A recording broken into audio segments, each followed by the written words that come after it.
Et bienvenue à tous. Vous le savez, dans cette émission, je reçois des sportifs de haut niveau et de tous horizons. À travers leurs histoires, vous allez les découvrir autrement. Mon invité cette semaine pratique l'escrime. Il fait partie de l'équipe de France. Il est champion d'Europe par équipe 2019 et vice-champion du monde par équipe la même année. Maxime Potier, salut. Comment tu vas? Ça va et toi? Ça va très bien. C'est la première fois que je rencontre un fleurettiste, c'est comme ça qu'on dit. Je connaissais Laura Flessel, mais là, j'en découvre un deuxième. Ta passion m'intrigue. J'ai plein de questions à te poser. Mais on va commencer par le début, on va revenir sur ton enfance, ton quotidien. Du coup, tu as débuté l'escrime à 5 ans en région parisienne, mais d'où t'es venue cette passion? C'est Zoro qui t'a incité, qui t'a poussé? Généralement, il y a plusieurs façons d'aller à l'escrime. Généralement, il y a les enfants d'escrimeurs. Il y a ceux qui découvrent ça à l'école et il y a ceux, comme tu l'as dit, qui font ça parce qu'ils veulent devenir Zoro. Et moi, c'était Zoro et D'Artagnan. Mes parents ils m'avaient mis devant des films des années 60, des trucs comme ça, des KPDP. Et puis je me suis dit, j'ai envie d'essayer, j'ai envie de devenir Zoro. Et du coup, les costumes, les déguisements quand t'étais petit, avec des sabres, des épées et tout ça, c'était bon pour toi, quoi. Si, ouais, j'ai une petite photo même sur mon Instagram de moi en Zoro quand j'avais 5 ans. Elle est pas mal celle-là, je vais la récupérer. Non, franchement, j'étais assez fan de ça. Alors toi, tu fais du fleuret, parce qu'en escrime, en faisant mes recherches, j'ai découvert qu'il y avait aussi l'épée et le sabre, c'est pas la même chose. Est-ce que tu saurais nous expliquer en quelques mots les différences? Très vite, l'épée de départ, l'arme de départ, pardon, ça a été l'épée, c'est l'arme de duel. L'idée, c'était à l'époque de Zoro et d'Artagnan, c'était de toucher l'autre sans être touché. Donc en touchant n'importe quelle partie du corps. Ça, c'est l'épée, il faut juste toucher sans être touché. Ensuite, on a créé le fleuret, qui est mon arme, donc, qui est là une arme juste d'apprentissage, où là, elle est plus légère et où en fait, on en avait marre que les gens en gros s'entretuent. Donc on leur a dit, vous allez apprendre à vous défendre, vous allez apprendre à faire des choses un peu plus techniques, entre guillemets. Et donc là, le fleuret est né, et la différence entre l'épée et le fleuret, c'est que donc, les deux on touche avec la pointe de l'arme, mais l'épée, là où on peut toucher partout, le fleuret, on peut toucher que le buste. C'était justement pour le côté un peu plus technique, tout ça. Et aussi pour inciter les gens à se défendre, on a créé des priorités, c'est-à-dire que là où à l'épée, il faut juste toucher sans être touché, nous, il faut essayer de toucher en ayant la priorité. Je vais passer cette partie-là. Et ensuite est né le sabre. Là, le sabre, on garde le principe comme au fleuret de priorité.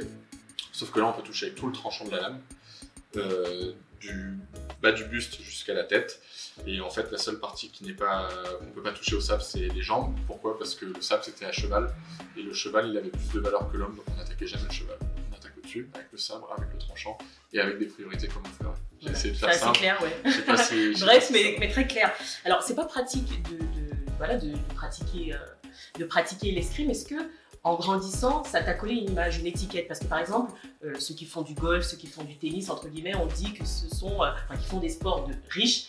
Et du coup, avec l'escrime, c'est vrai que c'est une image au départ qu'on a. On pense que c'est un sport dédié à une aristocratie et tout, mais en fait pas du tout. Vous êtes élégant quand même.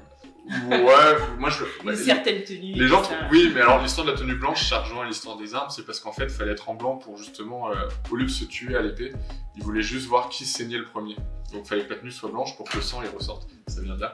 Et non, souvent on dit que c'est une arme, c'est un sport assez élégant et tout. Moi aujourd'hui, avant ça l'était beaucoup.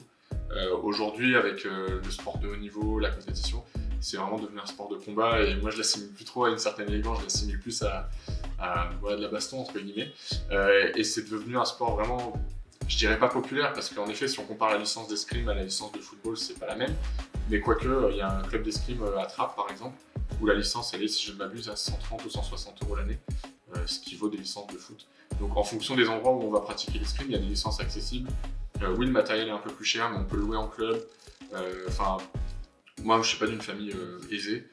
J'ai des gens qui étaient même de familles vraiment, assez de niveau social assez bas, qui ont fait de l'escrime, qui ont réussi en escrime. Et aujourd'hui, quand je retrouve les copains de l'équipe de France ou les copines, on n'est pas tous d'une aristocratie, ou pour le contraire, il y a des gens de tous les milieux sociaux, mais c'est plus une réalité, je trouve. Du coup, tu dirais pas que c'est un milieu fermé entre nous? Non, honnêtement, non, pas du tout. Non, franchement. Ça a évolué peut-être? Ça a vachement évolué, et pourquoi? Moi, je pense que c'est parce que la politique sociale, on va dire, du sport en France, le sport pour tous, elle a peut-être bien marché, en tout cas au niveau de l'escrime. Là où le golf, par exemple, je vais te donner un exemple, mais le golf, j'en parle avec des golfeurs qui sont à un très bon niveau, c'est eux qui payent leurs déplacements, tout ça. nous en escrime, dès qu'on atteint un bon niveau, c'est nos clubs qui vont payer nos déplacements parce que les clubs ont des subventions grâce à nos résultats. Donc moi, à partir de 15 ans, j'ai plus rien payé pour faire l'escrime. Donc c'est plus une réalité, je trouve. Et tu voulais faire ça depuis tout petit, enfin en métier, ou tu te voyais faire autre chose? Quand j'ai débuté l'escrime, en fait, c'est après France 98, j'ai vu les Français gagner la Coupe du Monde, j'ai dit je veux faire ça, je veux être un champion. Je suis allé au foot à 5 ans, j'en ai fait un peu après, mais je suis allé au foot et je leur ai dit il y a des compétitions. Ils m'ont dit non, à 5 ans il y a juste des entraînements. J'ai dit ah, je m'en fous alors. Et je suis parti, et donc c'est pour ça que mes parents ils m'ont dit mais tu sais l'escrime, Zoro, tout ça. J'ai dit ah ok. Là je suis allé voir, j'avais 5 ans, j'ai dit il y a des compétitions, ils m'ont dit oui, j'ai dit ok c'est parti. Donc ouais, non, dès l'âge de 5 ans je savais que j'avais envie d'être un champion. Et dès l'âge de, je sais pas, je vais dire 12-13 ans, quand on comprend les enjeux qu'on peut avoir quand on a 20, 25, 30 ans, qui sont de mettre de la nourriture dans son frigo, là je me suis dit ok, je veux que ce soit mon métier, je veux que mon rêve ce soit mon métier. Et du coup, c'est toi qui t'es créé cette passion, parce que les sportifs que j'ai pu rencontrer, leur passion est née soit du papa, de la maman, du cousin, de l'oncle, mais toi dans ta famille, est-ce qu'il y a des personnes qui pratiquaient cette activité? Non, pas l'escrime. Mes parents c'était des sportifs dans le sens large du terme, c'est-à-dire qu'ils aimaient aller voir du sport. Ils faisaient des road trips en moto jusqu'en Sardaigne, jusqu'en Grèce, des trucs comme ça. Donc, le sport, c'est un truc qu'ils m'ont transmis, mais pas du tout l'escrime. Ils ont découvert l'escrime avec moi. Et voilà. Alors pour être un bon fleurettiste, j'ai l'impression qu'il faut être concentré, être habile, être vif. Et toi, une fois que tu enlèves ton casque, qui t'es en réalité? C'est presque schizophrène. Enfin, moi, c'est ma vision et c'est ce que j'ai découvert récemment et qui m'a aidé à être plus performant. C'est que j'accepte le fait qu'il y ait le sportif, j'espère le champion, et l'être humain. C'est-à-dire que j'ai mes valeurs dans la vraie vie, mais si je switch mes valeurs d'être humain chez le sportif, c'est plus dur d'être performant. Je vais m'expliquer. Quand j'arrive sur la piste, comme j'ai dit, c'est un sport de combat, faut que je tue l'adversaire. Il y a vraiment un côté, on est presque des sociopathes, quoi. Quand on arrive dans une compétition d'escrime, on n'a aucune émotion, on pourrait m'annoncer que quelqu'un est mort. Ah oui, tu entres vraiment dans un personnage. Ouais, voilà, il y a un truc qui se développe, mais qui n'est pas du tout compatible avec l'être humain que je suis et que j'ai envie d'être dans la vraie vie. Donc j'ai appris à séparer les deux, et quand je suis un escrimeur, je suis un tueur à gages, entre guillemets. Et dans la vraie vie, je pense être quelqu'un de simple, gentil, et justement, j'ai beaucoup d'empathie pour les autres, ces choses-là, je ressens beaucoup les énergies, et quand je rentre dans une compétition d'escrime, avant c'était quelque chose qui me portait préjudice parce que justement j'arrivais le matin et puis je me disais ah lui il est pas bien, ah lui il est bien, je regardais ce qui se passait autour de moi, alors que non, il faut être totalement égocentrique, il faut se concentrer sur soi-même et être égoïste, et donc voilà, et ces deux personnes-là.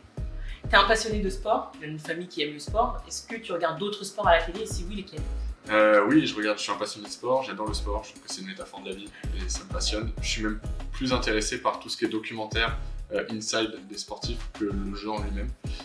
C'est vraiment toutes ces aventures humaines qui m'intéressent. C'est exactement la même chose pour moi. Voilà. C'est pour ça que je fais cette émission. Mais c'est pour ça que j'ai accepté d'y répondre avec plaisir. Et voilà, mais après, comme tout le monde, j'ai commencé par regarder beaucoup de foot. Et en fait, j'ai découvert le sport américain. Et alors, il y a plein de problèmes dans le sport américain, notamment écologique. Enfin, c'est une catastrophe. Il y a des choses qui sont pas cohérentes avec le monde dans lequel on vit. Mais en termes de show et de jeu, je trouve que le sport américain, que ce soit le basket ou le foot américain, le baseball, je le mets un peu à part, c'est vraiment quelque chose que j'adore parce qu'il se passe toujours quelque chose. Chaque action est décisive et on peut pas finir le match sur 0-0. Et c'est un truc avec les sports européens qui me lasse un petit peu. C'est vrai qu'ils ont cette culture quand même, les Américains, dès tout petit, quoi. Mais par exemple, un match de basket ou un match de foot américain, quand ça se finit à égalité, il y a des prolongations, on ne finit pas sur un match nul. Alors que nous, dans le foot, qui est le sport le plus répandu au monde, et en France, on finit sur un match. C'est-à-dire qu'il y a des équipes qui vont commencer à jouer en se disant aujourd'hui je ne veux pas prendre de but, et si j'en mets pas, c'est pas grave. Et moi, c'est un truc qui me frustre énormément, donc je suis toujours le foot, parce que c'est socialement ancré, mais je me suis vraiment penché sur le basket et le foot américain. Alors pour toi, l'escrime, c'est plus qu'un sport, ça t'a vraiment construit en tant qu'homme? Oui, plus qu'un sport, Plus qu'une passion? Oh oui, plus qu'une passion, c'est sûr.